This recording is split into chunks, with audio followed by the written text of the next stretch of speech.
Hey everyone, this is Candid Ann and Peace you do, Miss ENTF. and today we are back to talk about our financial series, which is something that we just want to share with you guys, as you guys already know if you've seen our previous videos and our intro video.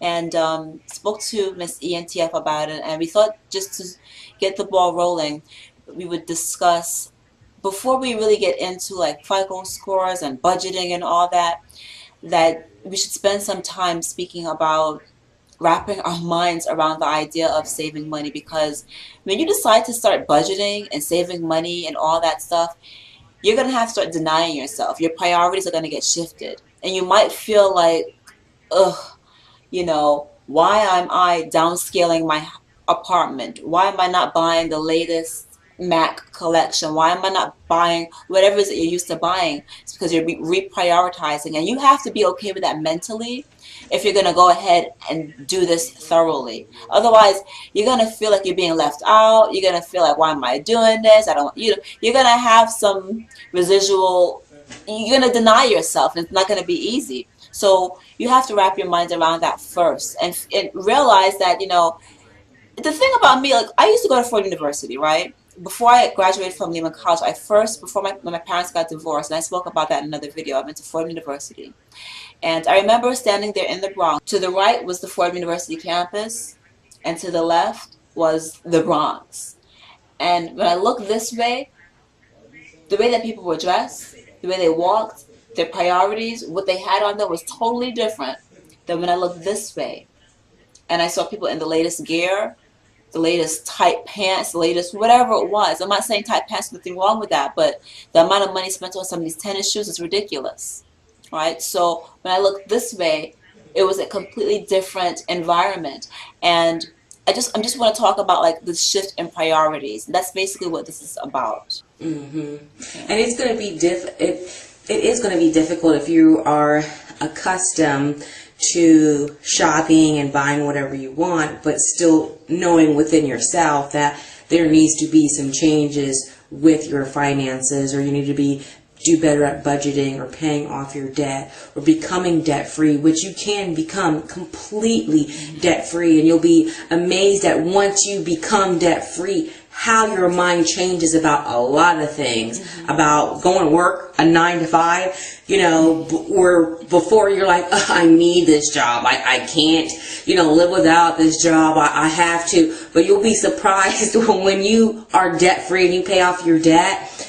When you can basically be like, you know what, this job can get the finger. I'm done with this. I don't need this job. I have my, not that you want to be a job hopper, but it'll change the way your mind thinks about employers and your employability once you are debt-free and have paid off your debt. Or let's say the only bill you have is a student loan, or the only debt you have is a mortgage, such as myself. It changes the way that I feel about employability, and I'm very selective over who I even send my resume to, because I do freelance work from home. But you'll be surprised when you get to that point versus when you are in the grind of having to pay off your bills. Your bills are just piling up on you.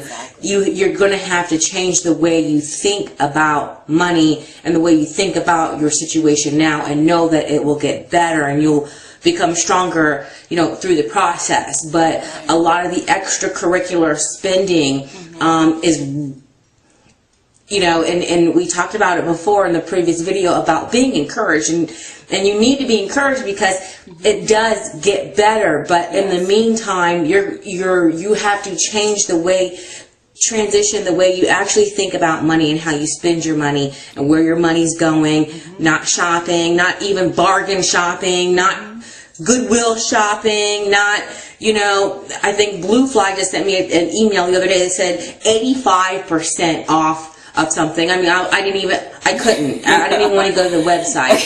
Not that I can't afford it now, but right. No, it's exactly. Summer. I've got other things that I need to do, and I don't care if Blue Fly is having an 85% off sale. I can't do it right now. So it's just, I mean, when you say the same thing, Candid Ann, just get ready to start denying yourself the things that you are accustomed to, the clothes, the shopping at H&M, or the shopping at Goodwill, or going to the movies, or dining out and going out to dinner. Exactly. Even if you only go out to dinner once a week now, you probably are going to need to scale that back to maybe even once a month, if at all, and really start planning and budgeting, meals, grocery shopping every week. Just get prepared to change the way you actually think about your money. Exactly. I mean, what? And then I'm also thinking that, like at first, for someone who's not used to doing that, it's not going to feel good, right? But you have to realize that, first of all, you probably got a lot of stuff already. You need to go back into the closet and shop in your closet, okay? Also realize that your self-worth has nothing to do with owning the latest and greatest of everything, because while you're out there paying Mac and paying Air Jordans and all, they're getting rich.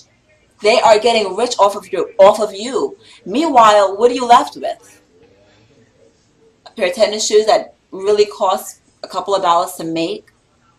You know what I mean? I know sometimes it's difficult. Like, I like camera equipment. I use it for my business also, but I like camera equipment. But I'm in a different space also with that. But the thing is that, like, I have, like, if I don't have a Louis Vuitton purse or whatever, it doesn't make me feel any less than, because my co-workers at my job might own Louis Vuitton. If everyone's got, Tory something or another, I don't even know who the girl's name, some kind of shoes with a little emblem on it, I can't remember the name of it, everyone's wearing those. It doesn't make me feel any less of a person, any less valuable. I look just as cute, and whatever I'm wearing, no one has to know where the hell it comes from. As long as I'm put together and I look cute, you don't have to have the latest and greatest of every single thing. Because Matt came out with a new collection, let me tell you something. I have all those lipsticks back there. You can't tell the difference between Wet n Wild, MAC, Giordano, whomever. You can't even tell. So, do you have to have every shade of red? I'm not saying completely deny yourself of every little thing. For me, I kind of feel like, when you're scaling back, give yourself that $20 to say, you know what? I get to waste this money. Just whatever it is. I don't know. Everyone's situation is going to be different. We'll talk about writing it down and stuff like that later. But give yourself a little window, a small little window, just to get it out, But you got to cut back. And when you're cutting back, it's not going to feel good. But in the end, when you look at your bank account, you're like, damn, there's an extra 1,000, 2,000, 3,000, 4,000 in there. It will feel great. Knowing that you can go on vacation with your family and not have to scramble, and knowing that something happened to your house, you don't have to scramble and beg, borrow, and steal for it. No one should be stealing. But or you don't have to go on vacation. Say, I'm going on vacation, but then you're paying for the whole vacation on credit card. Exactly, to pay interest on that vacation when you get back. So that's just what I want to talk to people about today. I hope that I just want people to know that not just being encouraged. It's not going to feel good, but the reward will come.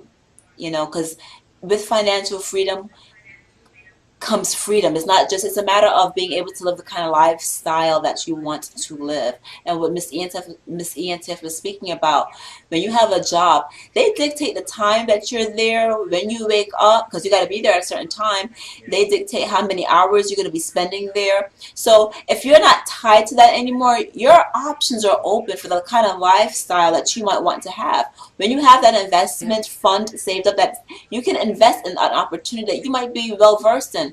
You have to have that money saved up. So we got to figure out how to get that saved up so that you can go ahead and do other things and free yourself. It's not just about financial freedom, but it's about a lifestyle freedom. So that's just basically what I want to come to you guys with today, and we want to speak to you guys about. There's definitely more to come. Is there any other thing you want to say, Miss ENTF?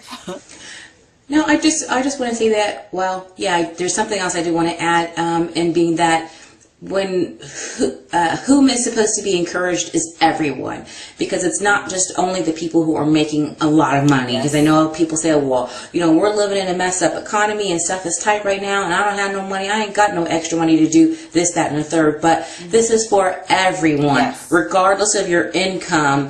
If you want to make changes to your finances and positively affect your finances, or just learning the basics on how to create a budget, that's what we want to be able to help provide is a resource. And you know, like Candid Ann said the other day, I mean, we're not experts, but we've certainly grown enough to the point where we believe that we're able to positively affect someone else's life because of what we've learned. So just stay tuned, be patient with yourself, and it is not going to be, you know, super fantastic easy, and this is something for everybody. I don't care if you're making minimum wage, you know, to someone that's making, you know, $60,000, $70,000, $80,000, because we all know you can be a millionaire and still be broke.